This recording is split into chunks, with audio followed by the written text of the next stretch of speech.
President Obama wrapping up his address to the 102nd annual banquet of the Abraham Lincoln Association in Springfield, Illinois tonight. And as he did that, while the president was speaking, he got himself a new director of Central Intelligence. Leon Panetta has been confirmed by the CIA, by the Senate, rather, to head the CIA during that, a little bit before that speech.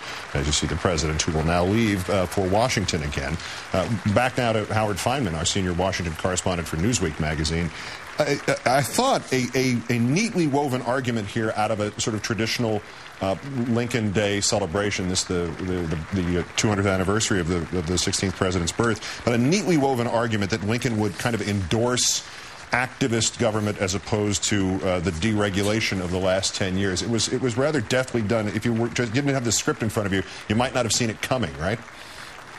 I thought it was beautifully done. I thought really it was a much more moving speech, really, and a beautifully coherent one, much better than the one that he gave on the steps of the Capitol when he was sworn in. He cares about Springfield. He cares about Lincoln. He feels grounded there. That really is who Obama judges himself against and how he navigates in the world.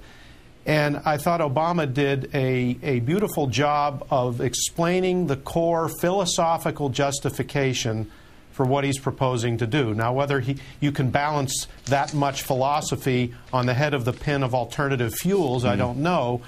But still, and oddly enough, I thought of Ronald Reagan, because if Barack Obama succeeds, he is the opposite philosophically, and yet with the same communication skills of a Ronald Reagan. Ronald Reagan stood for cowboy individualism. As even Obama conceded, we probably needed a jolt of that and a reminder of that after Jimmy Carter during the malaise days of the early 80s. But Obama is saying once again very clearly, and saying to the Republicans and the conservatives, look guys, that era is over, and another part of the American grain, another part of our tradition is the one of common effort, from barn raisings on the frontier to programs that, yes, are administered by the federal government. And this was also like the race speech that he gave in Philadelphia. Obama has a gift for expanding to the philosophical, narrow, sometimes mean and contentious questions of politics, adding the weight of history and philosophy behind them in a deft and brilliant way, and I thought he did that tonight.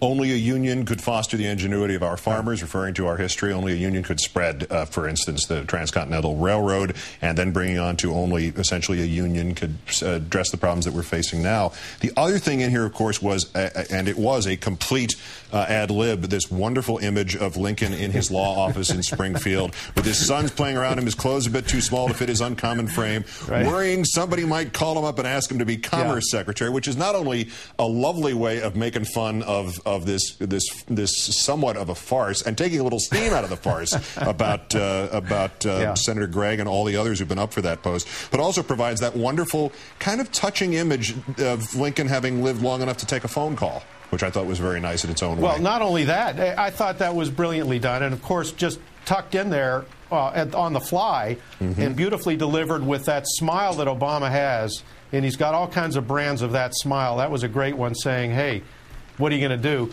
And, of course, it reminds you that Lincoln dealt with all the grubby details of politics and setbacks and disappointments and you know, characters who reneged on promises and who weren't what they seemed to be.